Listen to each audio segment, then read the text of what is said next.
Ketika Abu Bakar As-Siddiq dengan Muhammad SAW hendak berhijrah ke Madinah, tapi mereka dikejar oleh kaum kafir Quraisy. Kemudian mereka bersembunyi di dalam goa. Ketika prosesi mereka masuk ke dalam goa, tiba-tiba Abu Bakar ini air matanya menetes dan mengenai pipi Rasulullah. Kemudian Rasul terbangun. Abu Bakar, apa yang terjadi? Abu Bakar menjawab, ya Rasulullah, sesungguhnya kakiku ini tersengat hewan mungkin kalajengking atau ular macam itu. Lalu kemudian Rasul melihat, coba jengok, kemudian diludahi oleh Rasul. Seketika luka tersebut hilang. Ikhwatal iman azakumullah, riwayat-riwayat macam ini adalah riwayat palsu sampai ke kita, tapi kita tidak tahu bagaimana yang sebenarnya. Jadi riwayat ini adalah riwayat palsu. Dari mana palsunya? Kitab ini menjelaskan. Jadi riwayat tersebut menurut Imam Ibnu Hajar Al-Asqalani dan menurut Imam Al-Zahabi diriwayatkan oleh Abdurrahman bin Ibrahim Ar-Rasibi. Menurut beliau, cerita tadi sumbernya dari Furat bin Sa'ib. Furat bin Sa'ib ini menurut Imam Muhammad bin Ismail Al-Bukhari atau Imam Bukhari adalah periwayat hadis munkar atau periwayat hadis palsu. Nah, di situ letak palsunya, Pak. Paham atau tidak? Jelas ya? Jelas mengapa kitab ini harus kita kaji? Jelas ya?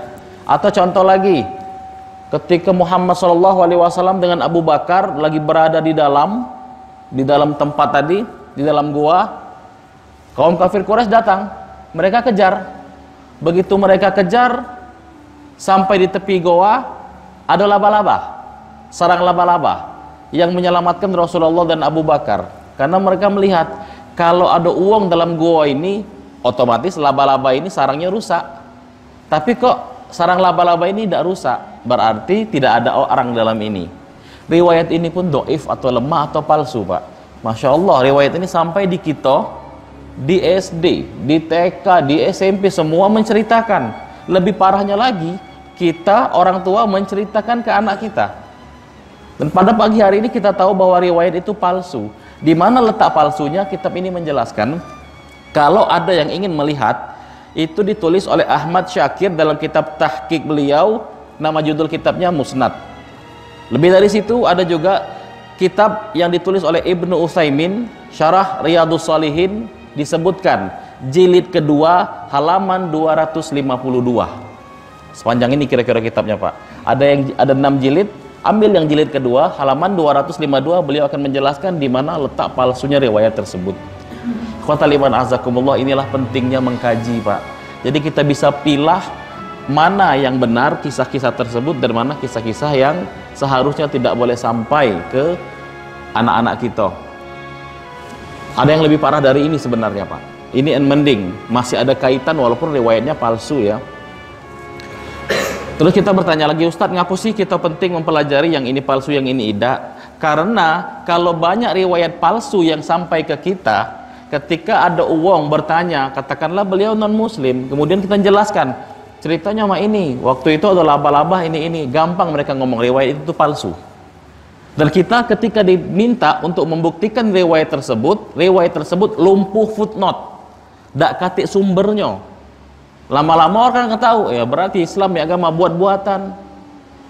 Karena yang palsu ini banyak, Pak ya. Tidak cuma salah satu seperti itu. Salah satunya lagi, awam atau beredar di kalangan kita, selalu kita mengatakan makan sebelum kenyang, makan sebelum lapar, berhenti sebelum kenyang. Itu hadis katanya. La haula wala quwwata illa billah, itu bukan hadis. Ada lagi, utlubil ilma walau bisin, tuntutlah ilmu sampai ke negeri Cina. Itu juga bukan hadis.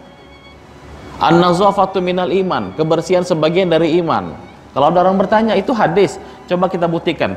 Ketika dibuktikan otentifikasi atau validasi hadis tersebut, maka akan didapati salah seorang periwayatnya itu yang tidak sampai ke Nabi.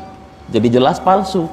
Dengan banyaknya riwayat palsu itu, Pak, menyerang kaum muslimin, maka lama-lama Islam ini akan disebut agama yang mengada-ngada, Pak. Khontal iman azakumullah, kira-kira begitulah tentang kitab ini dan mengapa kitab ini menjadi salah satu kitab yang menjuarai lomba di Rabito Al-Alamiyah di Qatar, karena kitab ini memang lengkap menceritakan dan secara sistematis. Itu baru pembukaannya, Pak. Terlalu tinggi tidak? Tidak ya? Nyambung ya? Nyambung tidak, Pak? Manggut tuh ngantuk apa ngerti? Baik. Kitab ini, aku ulangi sekali lagi, ditulis oleh Syekh Safiyur Rahman Al-Mubarakfuri. Judul kitabnya adalah Rahiq Al-Makhtum. Ikhwatal iman azakumullah, mari kita mulai kajian ini dengan bersama membaca Al-Basmalah. Bismillahirrahmanirrahim. Nabi kita Muhammad SAW adalah orang Arab. Karena beliau orang Arab, maka penting bagi kita untuk mengetahui kaum-kaum dari bangsa Arab. Kalau Nabi kita tuh wong semendo, ya kita belajar tentang Lahad, Moroduo, Pak. Karena Nabi kita orang Arab, jadi kita harus memahami tentang bangsa Arab. Bangsa Arab atau kaum-kaum Arab ini terbagi menjadi 3 golongan, 3 kategori berdasarkan garis keturunan. Yang pertama adalah keturunan atau Arab yang disebut dengan Al-Arab Al-Ba'idah. Al-Arab Al-Ba'idah itu artinya bangsa Arab yang sampai ke kita tinggal kisah dan nama-namanya saja. Mereka sudah punah. Contohnya apa? Al-Arab Al-Ba'idah contohnya adalah kaum Ad dan kaum Thamud. Itu yang dikisahkan dalam Al-Quran. Kaum Ad itu apa? Kaum Ad itu adalah kaum yang mendiami daerah Al-Qaf. Al-Qaf itu, Pak, daerah antara Hadramaut dan Oman kalau sekarang. Ada sebuah lembah namanya Lembah Al-Ahqaf. Lembah Al-Ahqaf ini didiami oleh orang-orang yang berbadan sehat. Besak-besak, tinggi-tinggi, gagah-gagah, dan mereka itu arsitek kebanyakan. Yang mereka pahat bukan kayu, tapi bukit. Rumah mereka itu di bukit-bukit, indah nian. Itulah kaum Ad. Mereka ahli bercocok tanam, tempat mereka makmur, tapi dengan sekian banyak nikmat yang Allah berikan kepada mereka, kepada kaum Ad ini mereka ingkar. Akhirnya diutuslah seorang nabi ke kaum Ad. Beliau adalah Nabi Hud alaihi salam.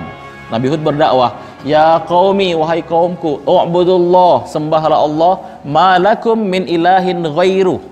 Tidak ada yang layak kalian sembah kecuali Allah Subhanahu wa taala. Tapi mereka ingkar, Pak. Ringkas cerita, Allah kirimkan angin yang membinasakan mereka semua. Ustadz, kok angin bisa membinasakan? Karena angin tersebut berhembus terlalu kencang, menerbangkan orang-orang tersebut, kemudian menghempaskannya ke bawah, leher duluan, prak. Allah binasahkan dengan cara itu. Dijelaskan dalam Al-Quran, sab'atu layalin wa thamaniyatu ayyam. Angin yang berhembus membinasahkan kaum Hud itu adalah angin yang berhembus selama 7 malam dan 8 hari. Nah, itu kaum yang sudah punah. Bangsa Arab sudah punah, kaum Ad. Yang kedua, contoh lain adalah kaum Thamud.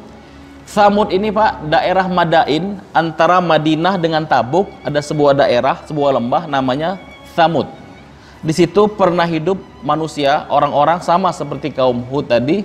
Mereka berbadan besar, tinggi, baik, sehat dan lain sebagainya. Kemudian diutuslah seorang nabi kepada mereka. Mereka ini juga ingkar kepada Allah. Nabi siapa? Nabi Soleh. Nabi Soleh diutus ke situ. Kemudian Nabi Soleh berdakwah, "Ya qaumi, wahai kaumku, u'budullah, sembahlah Allah, ma lakum min ilahin ghairu." Tidak ada yang kalian miliki atau tidak ada yang berhak kalian sembah kecuali Allah. Mereka ingkar, Pak. Mereka tidak mau. Ketika Soleh berdakwah, "Wahai kaumku, sembahlah Allah." Mereka nanya, "Soleh, kau ini siapa? Kau ini sama cak kami. Kok tiba-tiba kau ngaku nabi? Kita manusia, kalau kau nabi, ngapa aku bukan?" Sekarang main ini. Kalau kau memang nabi, wahai Soleh, buktikan kenabianmu. Soleh menjawab, apa yang harus aku buktikan? Katanya, kau lihat tak? Ada bukit batu itu di sebelah kanan. Dilihat, oh iya, ada bukit itu. Kalau kau bisa keluarkan unta dari dalam batu itu, nah, baru kami beriman. Minta keluarkan unta dari dalam batu, Pak.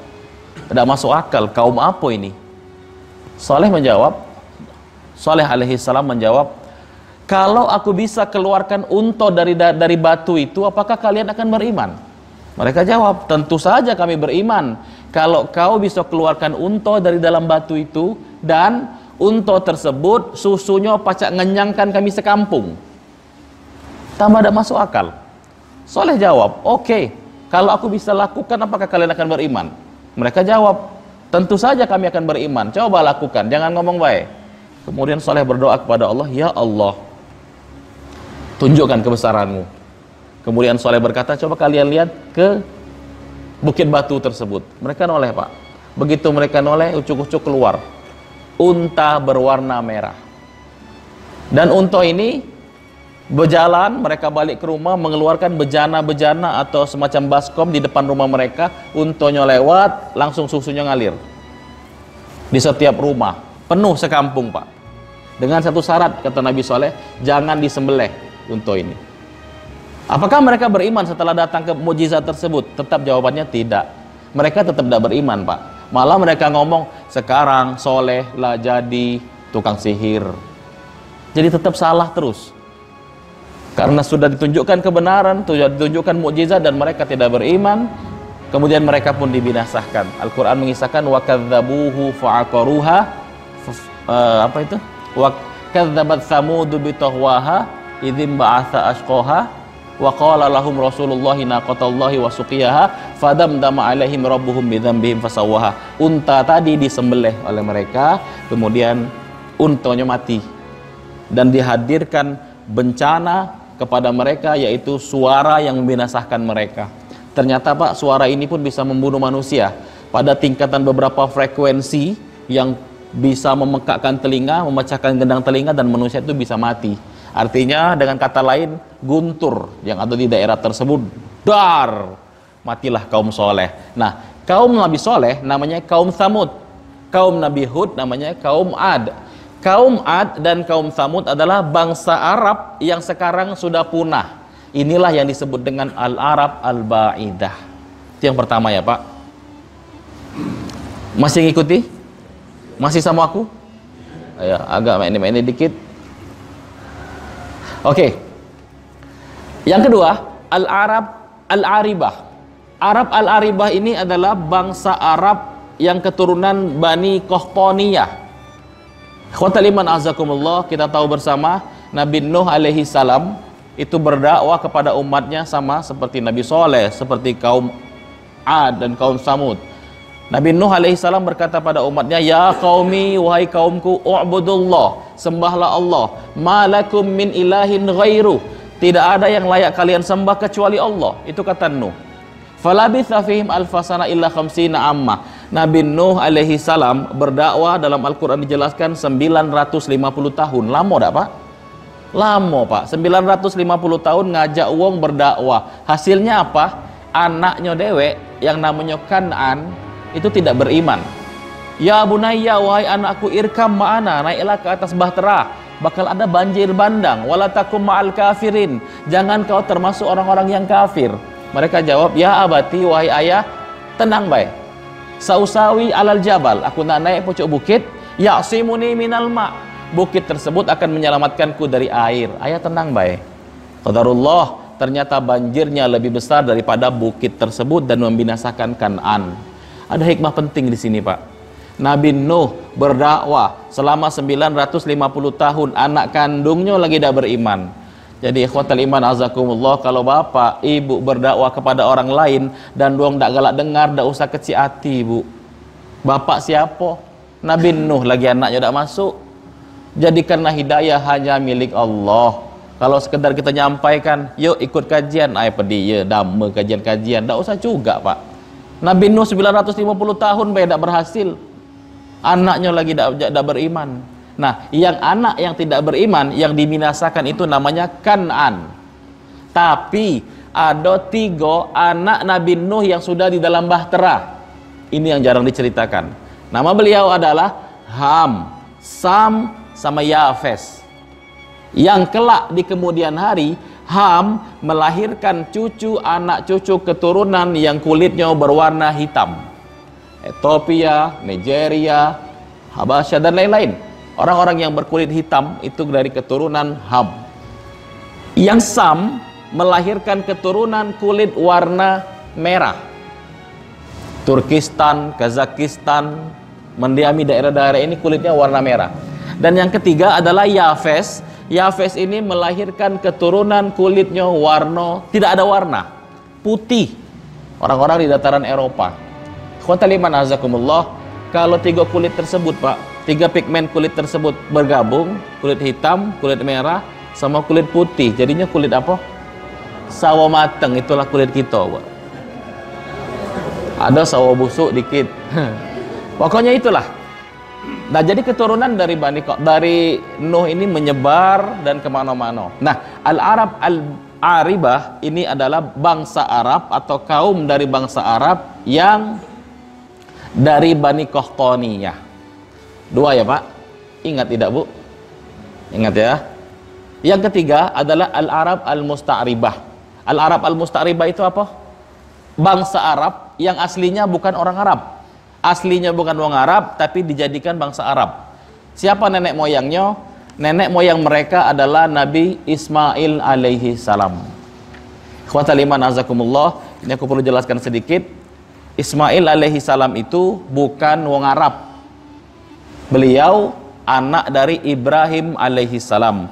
Ibrahim alaihi salam, ikhwatal iman azakumullah, adalah orang yang lahir di Irak, negeri Babilonia, Mesopotamia. Sekarang lebih kita kenal dengan Irak. Nah, Ibrahim alaihi salam itu adalah wong Irak. Suatu ketika melakukan perjalanan bertemu dengan Sarah di Palestina, menikah dengan Sarah. Sarah dan Ibrahim melakukan sebuah perjalanan ke Mesir. Di Mesir ada raja zalim namanya Amr bin Amru. Raja zalim ini dapat kerajaan gara-gara mengkudeta raja sebelumnya, yaitu Raja Heksos. Karena Raja Heksos kalah, berarti segala yang dimiliki Raja Heksos jadi milik Raja Amr bin Amru, termasuk anak, istri, harta, jadi tawanannya. Nah, ketika Ibrahim dengan Sarah melakukan perjalanan ke Mesir, ringkas cerita, Raja Amr bin Amru ini menghadiahi kepada Sarah seorang budak wanita. Mengapa ini budak? Karena ditawan. Tapi aslinya beliau bukan budak. Beliau adalah anak Raja Heksos. Nama beliau adalah Hajar. Ini di mana? Di Mesir. Nama lengkap beliau adalah Hajar Al-Qibtiyah. Qibti ini adalah di Mesir, Pak. Kemudian dari Mesir dibawa lagi ke Palestina. Sampai di Palestina, Ibrahim menikahi Hajar. Lahirlah Ismail alaihi salam. Jadi Ismail itu bapaknya wong Irak, umaknya wong Mesir, lahir di Palestina. Wong Arab bukan? Bukan kan? Mesir kan Afrika. Lalu kemudian Ismail alaihi salam ini disuruh, atau Ibrahim alaihi salam diperintah oleh Allah untuk membawa Hajar dan Ismail biwadin ghairi dzar'in inda baitikal muharram, ke sebuah lembah yang gersang yang tandus. Belakangan lembah tersebut lebih kita kenal dengan Bakkah atau Mekah yang sekarang. Jadi bapaknya Irak, umaknya Mesir, lahir di Palestina, besar di Mekah. Itulah Ismail, Pak. Nah, Ismail ini ketika dia tumbuh di Mekah, waktu ditinggal pertama kali oleh Ibrahim, Ismail dan Hajar cuma berdua, Pak. Tidak ada batang, pohon, penduduk, kosong. Cuma ringkas cerita, keluarlah air yang sekarang kita kenal dengan air Zam-Zam. Nah, ikhwatal iman azakumullah, kalau ini Mekah ya Pak, di bawah sini Yaman, di atas ini Syam. Yaman, Mekah, Syam. Syam sekarang sudah jadi 4 negara. Yordania, Lebanon, Palestina, Suriah. Yaman ini di bawah. Penduduk Yaman ada namanya suku Jurhum. Suku Jurhum ini hijrah pengen ke Syam. Karena apa? Karena terjadi Saddul Ma'rib. Ada bendungan besar di Yaman yang hancur. Karena bendungan di Yaman tersebut hancur, kaum Jurhum ini berangkat ke Syam. Sebelum sampai di Syam, karena mereka melewati Mekah, mereka melihat ada burung yang berputar-putar di atas. Kalau ada burung yang berputar di atas di padang pasir, berarti di bawahnya ada air. Karena di bawahnya ada air, mereka datang, mereka lihat ada wong dua di situ.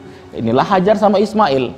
Kemudian suku Jurhum bertanya, "Wahai bunda, boleh tak kami menetap di sini?" Kami pengen minum air dari sini. Silahkan, kata Hajar. Kemudian suku Jurhum ini negakkan kemah dari sumber air tersebut. Lama-lama betah, Pak. Betah sehingga jadi komunitas. Jadilah komunitas baru. Nah, suku Jurhum, Bunda Hajar sama Ismail tumbuh di sana. Ringkas cerita, Ismail tumbuh dewasa, kemudian dinikahkan dengan anak kepala suku Jurhum tadi. Keturunan-keturunan beliau salah satunya adalah Adnan. Turun ke bawah, turun ke bawah, turun ke bawah dari keturunan Adnan tersebut adalah Muhammad sallallahu alaihi wasallam. Nah, inilah yang disebut dengan Al-Arab Al-Musta'ribah. Jadi yang sekarang mendiami kota Mekah itu adalah Al-Arab Al-Musta'ribah dari sejarah Nabi Ismail alaihi salam. Jadi ada 3, Pak ya. Al-Arab Al-Ba'idah, Al-Arab Al-Aribah, Al-Arab Al-Musta'ribah. Beli bayarlah kitab ini 200.000, kaget tinggal digarisi. Harganya 145.000, beli online, ongkos kirim 52.000. Jadi kurang lebih sekitar 200.000, kurang 3.000 lah. Kayak beli biar tinggal garis-garisi, Pak. Lemaklah menceritakan barang-barang mak ini daripada kita ceritakan batu raja ini dulunya ada raja jadi batu.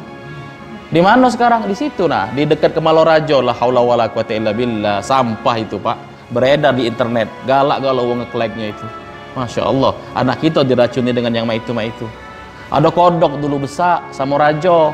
Daerah Kemalorajo, para sungai itu nah, para ugan. Tiba-tiba jadi batu. Mana cerita itu? Dan itu yang meyakini itu batal syahadatnya, Pak. Batal syahadatnya. Menyalahi sunatullah itu. Lebih parah lagi, insya Allah kita akan jelaskan ya. Nah, bangsa Arab ada 3 yang tadi. Sudah tergambar ya, mengapa bangsa Arab sampai sekarang itu ada di situ. Nah, apa agama-agama di bangsa Arab ini? Agama bangsa Arab yang pertama kali adalah Ibrahim itu, maka Ibrahim Yahudian, wala Nasranian. Ibrahim bukan Yahudi, Ibrahim bukan Nasrani, walakin kana hanifan musliman. Akan tetapi Ibrahim itu adalah Muslim. Ibrahim itu Muslim, Pak. Al-Quran yang mengatakan Ibrahim ini adalah tokoh sentral dalam agama. Sejak Nuh, banjir bandang Nuh, lahirlah Ibrahim. Kemudian Ibrahim ini ditarik kemana-mana, Pak, oleh semua agama yang ada di dunia. Nasrani tarik, jadi Abraham istrinya Sarah. Islam tarik, Ibrahim istrinya Saroh. Kemudian Yahudi juga tarik, Santo Abraham istrinya Sarai. Hindu juga tarik, Brahmana istrinya Saraswati. Uangnya sama, Pak. Itulah Ibrahim. Sampai Batu Rajo, Ustadz, jadi baim. Kurang ajar ya sama Batu Rajo ini. Jangan baim-baim. Ibrahim itulah, Bu. Nah, kemudian di mana titik temunya? Coba kalau kita lihat Brahmana sama Saraswati itu, Pak, mereka juga punya, kalau beribadah itu 2 helai. Kita punya ihram. Kalau kita warna putih, mereka warnanya kuning. Selesai prosesi, mereka gondolin pala, kita punya tahallul. Titik temunya di situ. Mereka punya Gangga, kita punya Zamzam. Mereka punya Linggayoni, kita punya Jabal Rahmah. Titik temunya di situ. Karena uangnya memang siko. Abraham sama Ibrahim. Ibrahim, Santo Abraham, Brahmana. Uangnya siko. Insya Allah kita akan kaji detail nanti di lain kesempatan. Ikhwatal iman azakumullah, Ibrahim ini menyebarkan agama Islam. Dalilnya makana Ibrahim Yahudian wala Nasranian walakin kana hanifan musliman. Otomatis Ismail pun agamanya Islam. Berarti agama di jazirah Arab waktu itu adalah Islam. Ismail yang bawa. Ringkas cerita, turun Ismail punya 12 anak. Anak dari Ismail ini buat kabilah, suku. Anaknya lagi kabilah, akhirnya jadi 12 kabilah, 12 suku. Dari masing-masing suku melahirkan anak. Lama-lama banyak sukunya. Nah, suku yang paling besar maka akan jadi kepala suku, kepala pimpinan Mekah. Waktu itu suku yang paling besar namanya suku Khuza'ah. Suku Khuza'ah ini, Pak, yang jadi pimpinan Mekah saat itu adalah uang namanya Amru bin Luhai. Ingat-ingat ya, Pak, namanya Amru bin Luhai. Ini tokoh penting yang harus kita pahami. Amru bin Luhai ini adalah pemimpin Mekah. Karena waktu itu agama Islam, dia tuh mikir kan, melakukan sebuah perjalanan sampai di Syam. Di Syam mereka melihat uang nyembah berhala. Jingoknya, aicaknya lemak sama ini. Kejingokan Tuhannya. Tuhan kita tak jingokan. Ini belah. Ngomonglah dia sama uangnya di Syam tadi, boleh tak aku bawa oleh-oleh sikok untuk dibawa ke Mekah. Jadi ambillah ini, diberilah patung berwarna merah, batu mulia. Kalau kita mungkin cak zamrud, mizon, segala macam itu pak, sungai dara. Nah ini besar, patung warnanya merah, batu mulia, namanya Hubal. Oleh Amr bin Hamru dibawalah Hubal tadi dari Syam ke Mekah. Sampai di Mekah taruhnya di tengah Ka'bah pak. Nah, kalau sudah di tengah Ka'bah, karena dia pimpinan Mekah, dia ngomong, wahai seluruh penduduk Mekah, kamu sembah ini sekarang, ini Tuhan kita, Tuhan baru. Jadi Mano, ya kita lakukan. Haji kan sudah ada waktu itu, tawaf sudah ada. Jadi kalau yang tawaf, ya nyembahnya ke situ. Wah ini kan bukan Tuhan, kita kan sudah ada Tuhan. Inilah Tuhan sekarang, baru. Jadi kalau talbiyah keliling diedit pak. Kalau aslinya dari Ibrahim, labbaik Allahumma labbaik, labbaik la syarika laka labbaik, innal hamda wan ni'mata laka wal mulk la syarika lak. Itu dari Ibrahim. Kemudian ditambahinya oleh Amr bin Luhai tadi. Labbaik Allahumma labbaik, labbaik la syarika laka labbaik, innal hamda wan ni'mata laka wal mulk la syarika lak illa syarikan huwalak wa tamlikuhu ma malak. Jadi kalau di sana mengesahkan Allah, tidak ada Tuhan selain Allah kecuali patung ini. Nah itu tambahannya. Kemudian Muhammad hadir, dipotong lagi, dikembalikan lagi seperti talbiyah awal. Khotaliman azakumullah, alhamdulillah. Ini nyimpang sedikit Pak ya. Banyak jamaah haji sudah pulang ke Indonesia, alhamdulillah, dan mereka sehat. Tapi aku berjalan beberapa hari ini, ada uang balik haji, merayakan kepulangan hajinya, katanya bersyukur. Cuma dengan ada organ, dangdut, la haula wala quwata illa billah. Kenapa sih harusnya itu? Pokoknya sekarang dipanggil hajah, kaji, waji. Amal adik hajah bukan aku. Undangan tulisi. Ustadz Rian Dinata. Ingati hajinya. Haji aku nih. 16 tahun nunggunya. Tulis yo Haji Rian Dinata. La haula wala quwata illa billah. Kamu tahu tak? Syariat haji itu dari Ibrahim. Kemudian dipesankan kepada Muhammad. Muhammad SAW adalah manusia pertama yang melakukan ibadah haji menggunakan syariat Islam, itu Muhammad SAW. Beliaulah panutan kita. Tapi pernah tak Bapak Ibu sekalian mendengar ada uang yang ngomong haji Muhammad SAW? Pernah tak? Hah? Iya Pak. Baru haji sekali. Sampai sana tidak perlu haji dia tuh Pak, merokok, ngudut, ngobrol-ngobrol. Hadir aku Bu di acaranya Bu. Silakan, acara selanjutnya adalah oleh-oleh dari Mekah di sambutan. Assalamualaikum warahmatullahi wabarakatuh. Jadi Pak, ternyata rega jilbab di sana tuh lebih murah dari di sini. Jilbab Pak, kita tidak mau dengar itu. Untuk apa? Pacak kami beli di pasar 16. Oh mungkin ada kisah lain, setelah ini dia akan bahas. Ternyata dia bahas kisah selanjutnya.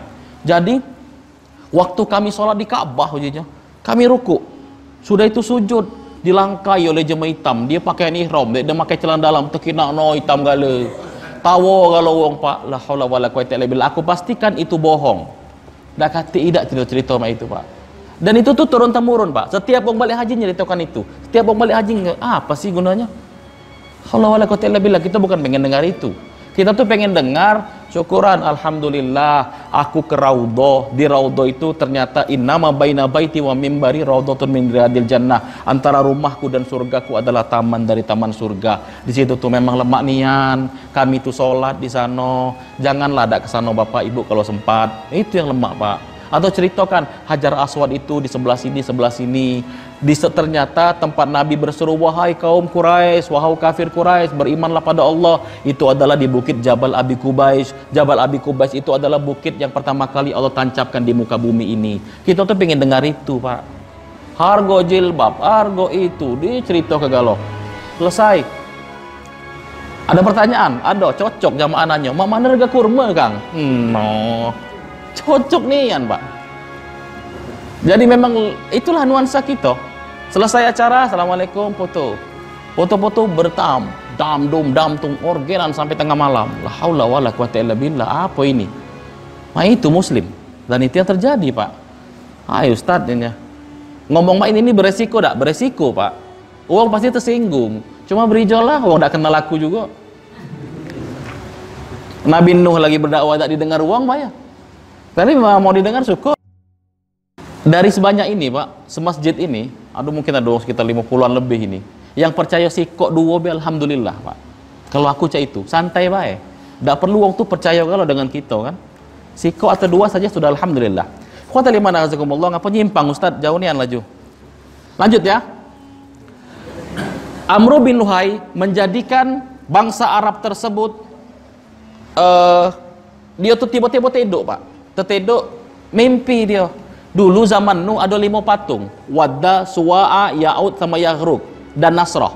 5 patung ini patung zaman Nabi Nuh, carinya oleh Amr bin Luhai. Ketemu pula Pak. Begitu ketemu patung tersebut, bawanya ke Mekah. Pada musim haji, karena dia pimpinan Mekah, dia yang memberi minum orang-orang yang haji. Begitu orang-orang haji itu Pak diinjuk-injuk minum, dititip inyo. Patung yang Wadda injuk kenyo ke kaum ini. Patung yang Suwa'an injuk ke ini, patung Nasrah injuk ini. 5 patung tersebut diinjukkan ke kabilah-kabilah tadi.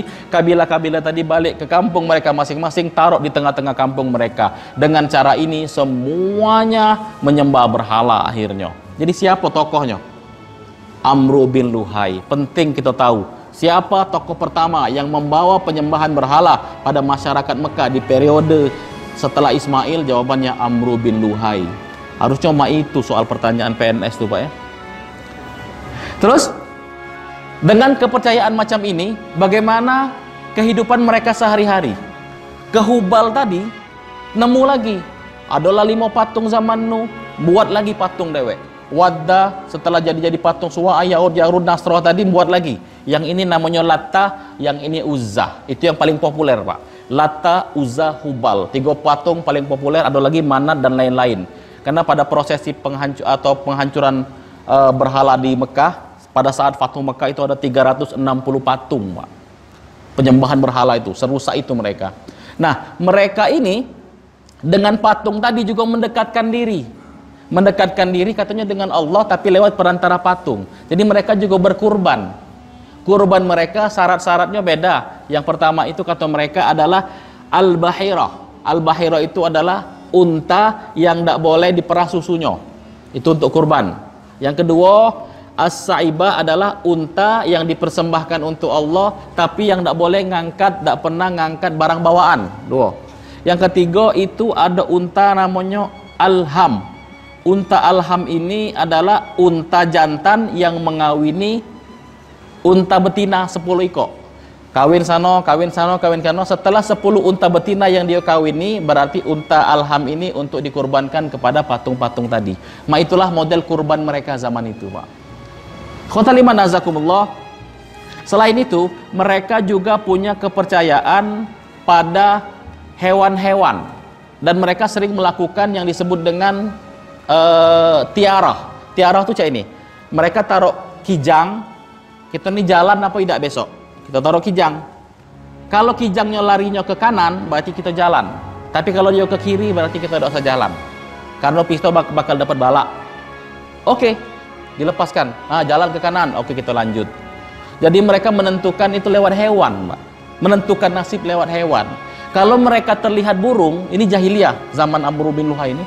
Kalau mereka terlihat burung, ada burung hitam, dia ada yang mati. Itu zaman jahiliyah pemahamannya macam itu, Pak. Sampai tidak ke kita sekarang? Sampai. Ada kupu-kupu ke rumah, ada tamu. Percaya Pak anak kita. La haula wala quwata illa billah. Sebelum kawin, sembelih dulu hewan ini. Jelalah itu, Pak. Jahiliyah lah itu. Ngapa sih? Susah ya?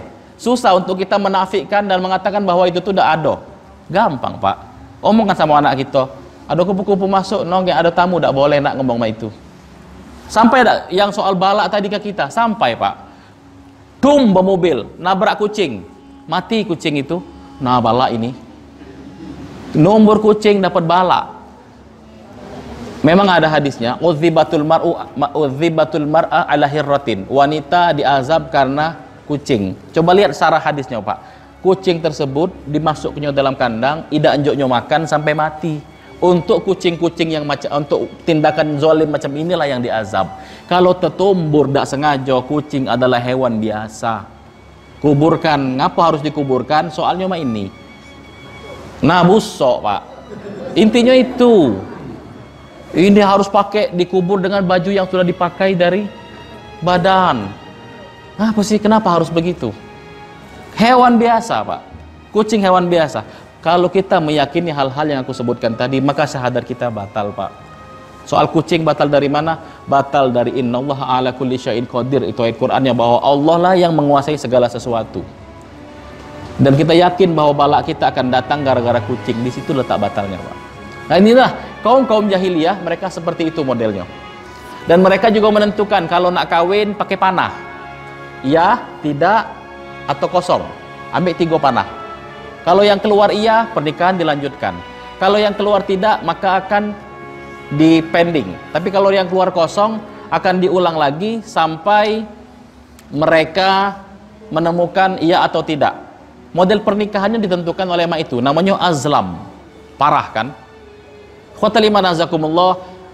Itulah agama jahiliyah yang ada di Mekah.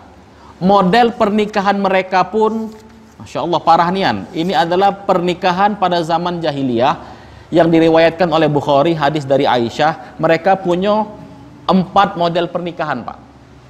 Pernikahan yang pertama adalah ada wanita cantik ditaksir oleh laki-laki, kemudian laki-laki ini menemui walinya untuk menikahi sang perempuan tadi. Itu model pertama. Model kedua, wanita tadi nikah sama laki-laki. Setelah menikah, pas wanita atau istrinya dalam posisi setelah suci, setelah haid, maka sang suami akan nunjuk salah seorang temannya untuk menghamili istrinya. Insya Allah, apa dia ini? Alasannya apa? Untuk memperbaiki keturunan, Ustaz. Jadi orang itu jago perang, pinter main kudo, manahnya tidak pernah meleset. Oke, kau sekarang hamili istriku supaya memperbaiki keturunan.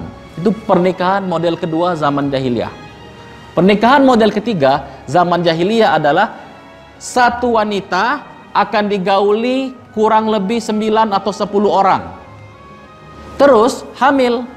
Setelah hamil akan melahirkan anak. Setelah anaknya lahir, maka wanita tersebut bebas menentukan siapa yang bakal jadi lakinya. Mana menikah sama itu, Pak? Itu pernikahan model ketiga. Pernikahan model 4 zaman jahiliyah, ini hadis Bukhari ya. Hadis Bukhari yang meriwayatkan Aisyah. Pernikahan model keempat, wanita tersebut taruh bendera di depan rumahnya. Bendera boleh apa saja, yang penting buat tanda bahwa siapa baik laki-laki yang lewat depan rumahnya boleh menggaulinya.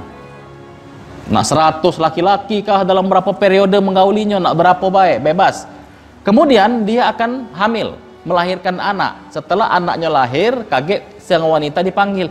Kau ingat tak siapa yang menghamili kau? Oh banyak, ya ingat biasa sih kok. Oh si Anu, sudah. Si Anu akan dipanggil oleh suku dan si Anu harus menikah dengan dia. Dengan model pernikahan macam ini, Pak. Jadi mereka poligami tanpa batas. Lewat sana ada istri itu, lewat sana istri mereka banyak, bercerai-berai dan rame. Akhirnya bubar, Pak. Itulah yang disebut dengan kaum jahiliyah. Kondisi masyarakat mereka model itu. Dan Islam hadir. Islam hadir untuk membersihkan atau meluruskan cara-cara ini. Catatannya adalah pernikahan yang model kedua, ketiga, dan keempat dihilangkan, ditinggalkan yang model pertama yang sampai sekarang dikukuhkan dalam Islam. Temui walinya, kemudian baru menikah dengan anaknya. Khotal iman azakumullah. Lalu kemudian bangsa Arab ini terus berkembang sampai sekarang yang kita ketahui. Dan sebelumnya yang harus kita bahas adalah agama-agama tadi. Selain agama jahiliyah yang menyembah Hubal, mereka juga ada agama yang imigrasi dari negara-negara lain. Salah satunya adalah agama Yahudi. Jadi Bani Israel itu dari Palestina, kemudian Palestina diserang oleh bangsa Babilonia dan bangsa Assyria. Kemudian karena penyerangan tersebut, penaklukan tersebut, bangsa-bangsa yang ada di Palestina, Israel yang ada di Palestina tersebut, Bani Israel yang ada di Palestina juga berangkat ke daerah Jazirah Yaman, kan masuk ke Arab. Itu yang pertama. Yang kedua, ketika Romawi yang nyerang Palestina, ketika Romawi menyerang Palestina, untuk kedua kalinya imigrasi dari Palestina berangkat ke Saudi Arabia, ke daerah Arab. Inilah awal mula masuknya agama Yahudi. Nyembah patung sudah, agama Yahudi juga masuk sana.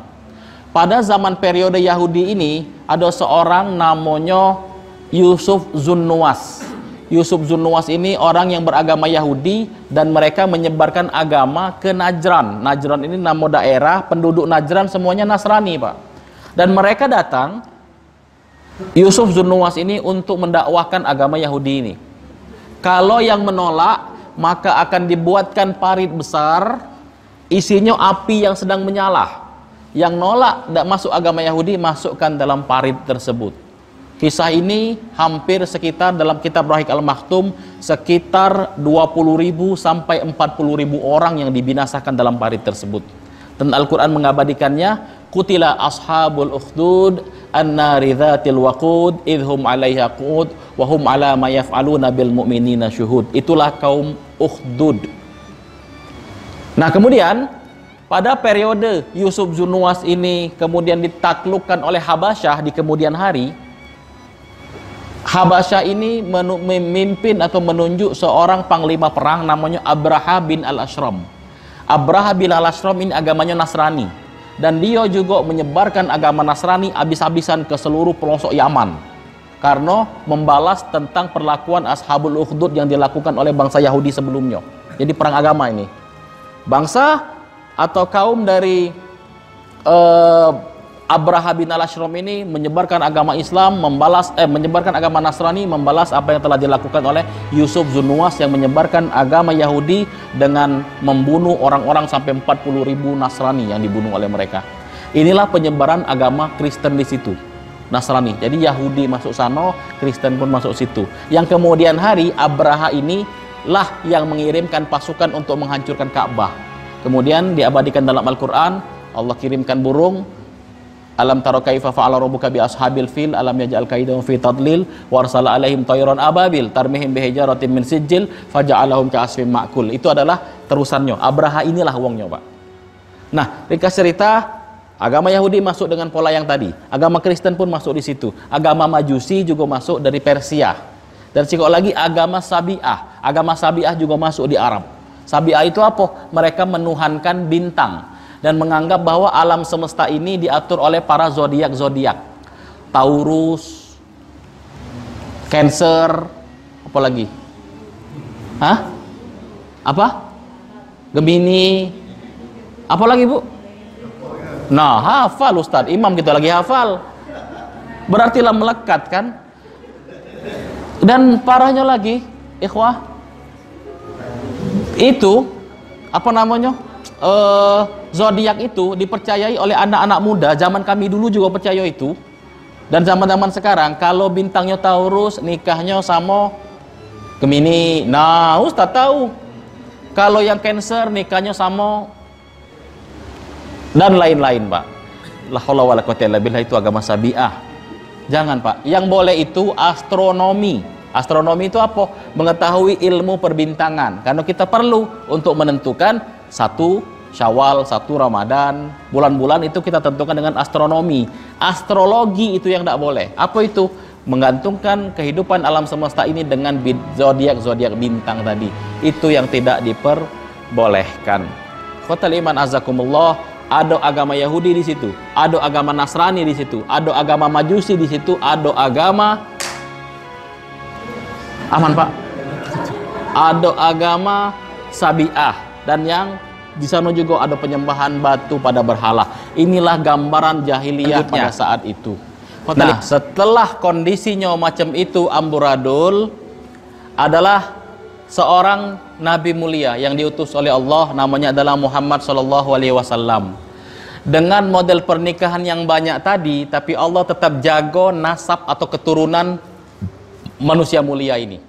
Keturunan beliau ini, para ulama menyepakati ya, ada 3 keturunan, ada 3 pendapat, ada 3 bagian. Yang pertama, nama Muhammad SAW sampai ke Adnan.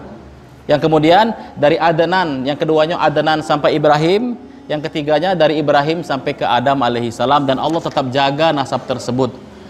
Manusia mulia yang diutus ke tempat lembah tadi, Pak, lembah yang Masya Allah parah kondisi jahiliyah dengan agama yang bercampur baur di situ. Kemudian diutuslah manusia untuk meluruskan ini. Nama beliau adalah Muhammad sallallahu alaihi wasallam. Nama lengkapnya adalah Muhammad bin Abdullah bin Abdul Muttalib bin Hashim bin Abdi Manaf bin Qusay bin Murrah bin Kilab bin Ka'ab bin Lu'ay bin Fihir bin Ghalib bin Malik bin Nadar bin Ilyas bin Nizar bin Ma'ad bin Adnan alaihi salam, bin Adnan.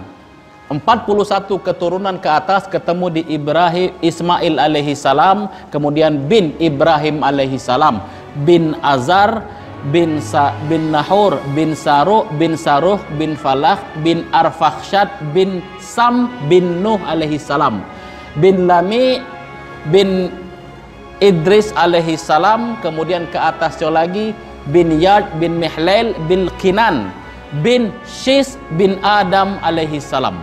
Nah itu sampai Adam tuh disebutkan, Pak. Ada orang menyebutkan dari Nabi Muhammad sampai ke Adam. Oh kerenian, langsung viral. Nggak usah heran, Pak, itu ada di kitab ini. Nah 200.000 siapa yang beli? Beli sama Ustadz. Netip kayak kita belikan. Jadi nasab beliau itu ada di sini. Cuman yang perlu dipahami, ulama berbeda pendapat, Pak.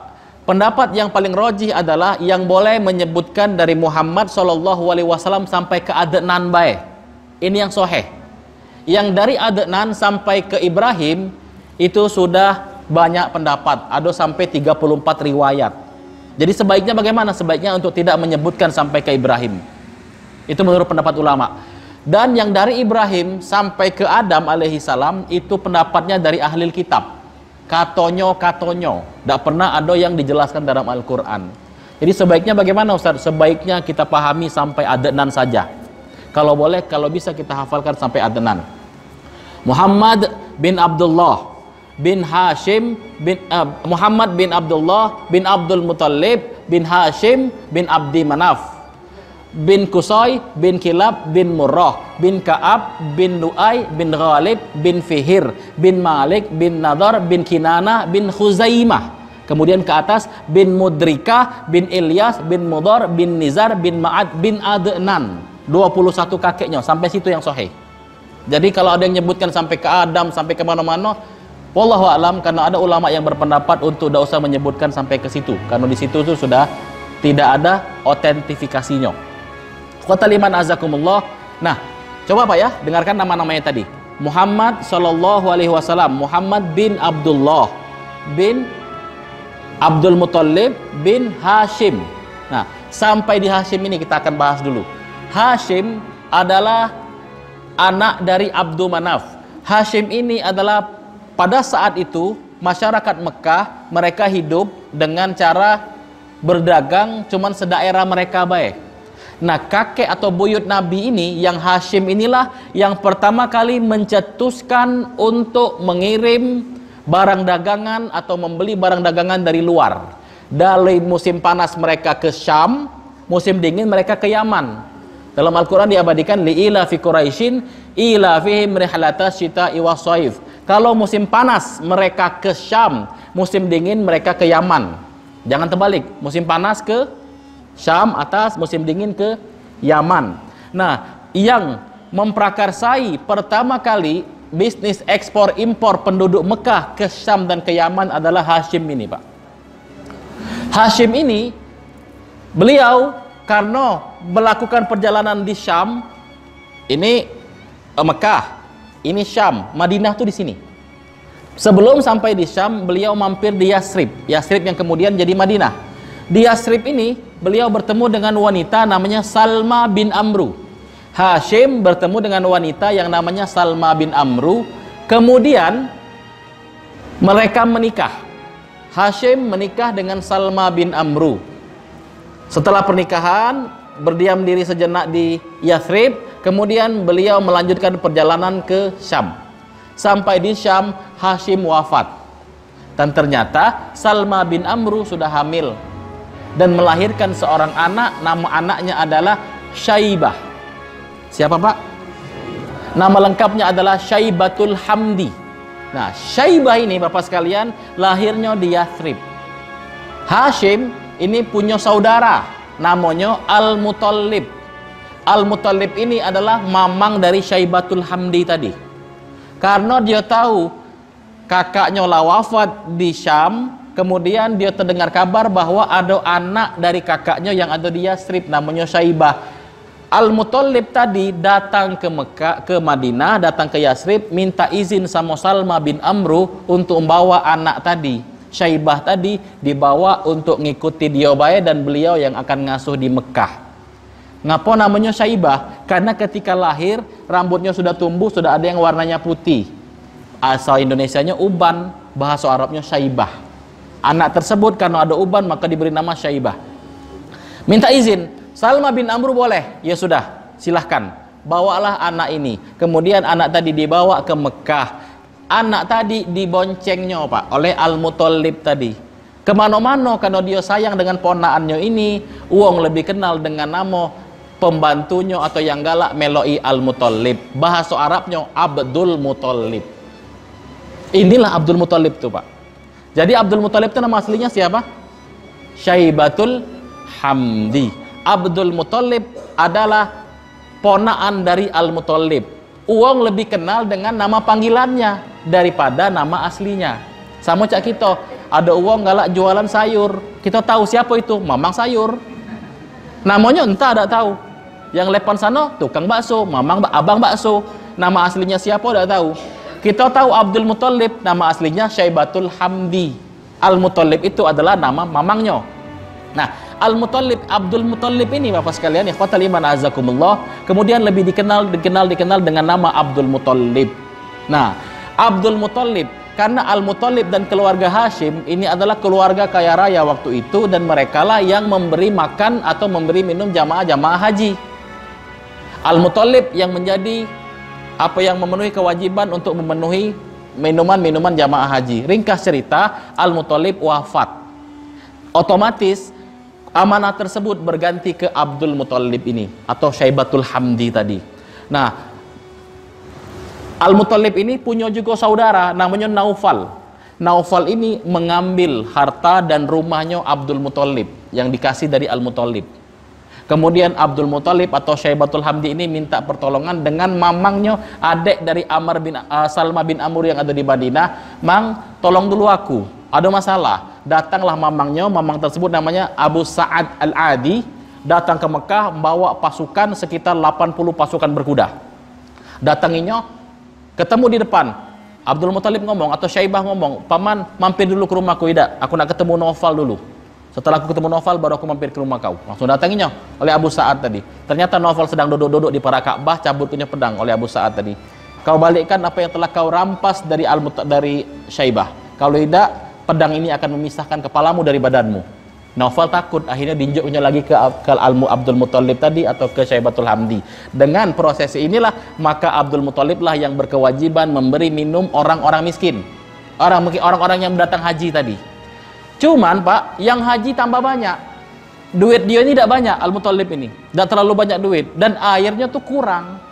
Nah, zaman itu, zaman dari perjalanan waktu, jarak dari Ismail sampai ke Abdul Muttalib ini, Zam-Zam itu lada katik lagi Pak, lada ditemukan, hilang sudah Zam-Zam itu. Abdul Muttalib ini bingung, cak manalah cara memenuhi kebutuhan jamaah haji ini. Kepikiran sampai beliau tidur, terbawa dalam mimpi. Seolah-olah dapat petunjuk, coba kau gali di daerah sana. Akhirnya terbangun dia, bawa cangkul, tengah wong rame Pak, wong sedang tawaf, dia bawa cangkul. "Nang mana kau nih?" "Nang gali di sini." Digalinya di para Ka'bah tuh lah Pak. Ya wong rebut, "Oi, tempat ini nih tempat suci, kenapa kau gali-gali?" Ini tetap digalinya. Akhirnya dia dikeroyoki wong, sampai dia berpikir, kalau kaget aku punya anak 10 dan mereka sudah besar galau bisa melindungi aku, siko akan kukurbankan, ku sembelih siko untuk patung-patung ini, untuk Tuhan-Tuhan ini. Tapi sekarang aku harus tetap gali. Akhirnya dia sama anaknya Al-Haris namanya mengalihkan pandangan orang-orang Quraisy tadi, orang-orang kafir tadi, dan terus dia gali. Kemudian dia temukan ada pedang sama lempengan emas yang ditinggalkan oleh suku Jurhum saat itu. Dibuka sama dia, diangkat, diteruskan menggali, baru muncullah keluar air. Air inilah yang disebut dengan air Zam-Zam. Jelas tak Pak? Sekarang aku mau tanya, siapa yang pertama kali menemukan air Zam-Zam? Ismail sama Hajar pada zaman itu kemudian tertutup dan hilang, ditemukan lagi oleh Abdul Muthalib yang akhirnya sampai saat ini. Jadi siapa yang menemukan? Samo-samo pertama. Yang pertama kali nian jalala itu Hajar sama Ismail, yang keduanya adalah yang pertama tapi yang sampai sekarang setelah hilang adalah Abdul Muthalib. Jadi pertanyaan dalam kelas itu harusnya berubah, Pak. Siapa yang menemukan air Zam-Zam setelah hilang? Abdul Muthalib. Ya sampai saat ini. Siapa yang menemukan sumur Zam-Zam sampai saat ini bisa dinikmati oleh kaum muslimin? Yang jawabannya adalah Abdul Muthalib. Atau siapa yang pertama kali menemukan sumur air Zam-Zam? Maka jawabannya Hajar dan Ismail. Bisa dibedakan? Bisa. Nah, Abdul Muthalib inilah orang yang pertama kali menemukan sumur Zam-Zam tadi. Dengan air Zam-Zam yang terlalu banyak, yang tidak pernah habis ini, dia bisa penuhi kebutuhan jamaah haji yang hadir ke Mekah. Ikhwatal iman azakumullah, karena dia punya nazar, kalau dia punya 10 anak, maka salah satu anaknya akan dia kurbankan. Dan ternyata Abdul Muthalib ini punya 10 anak laki-laki dan 6 anak perempuan. 16 jadi anaknya, Pak. 10 anak laki-laki ini, 6 sudah wafat sebelum Muhammad diangkat jadi nabi. Tinggal 4. Yang 4 ini dibagi 2 lagi, 2-nya kafir, 2-nya muslim. Siapa yang 2 kafir ini? Yang 6, ada 10 ya, aku ulang ya pelan-pelan ya. Ada 10 anak dari Abdul Muthalib. 10 ini yang laki-laki. 6 diantaranya sudah wafat sebelum Nabi diangkat jadi Rasul. Sebelum Muhammad diangkat jadi Rasul. 6 ini salah satunya adalah Abdullah, bapaknya. Bapak Nabi Muhammad. Itu sudah wafat sebelum Muhammad diangkat jadi Nabi. Ada 2 lagi, ada 4 lagi. 4 ini dibagi jadi 2. 2 kafir dan 2 dalam keadaan muslim wafatnya. Yang kafir siapa? Abu Lahab sama Abu Thalib, Abu Lahab sama Abu Thalib. Ini paman kandungnya Nabi, adik dari Abdullah, Pak. Paman kandung Abu Lahab ini. Nah, yang 2 masuk Islam, Hamzah dan Ibnu Abbas. Hamzah dan Abbas. Ulang ya. Hamzah sama Abbas masuk Islam, Abu Thalib sama Abu Lahab tidak masuk Islam, wafat dalam keadaan kafir. Yang 6 sudah wafat sebelum Nabi diangkat.